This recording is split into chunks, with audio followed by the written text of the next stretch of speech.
Hello, good afternoon mga karilas. Luto po tayo ng paksiw na galunggong. Yan po, nakasalang na po siya. Lagyan ko lang po ng magic sarap na pampalasa. Ilagay ko na rin po ang toyo at suka. Simpleng luto po ng pananghalian. Paksiw pong galunggong.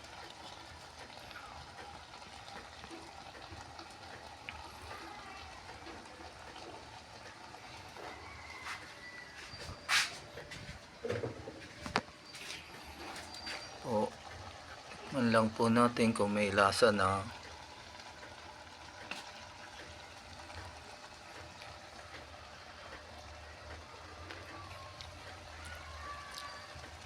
Yan po, may lasa na po siya. Thank you for watching. Luto na po yung paksiw na galunggong. Follow for more. Salamat po sa panonood.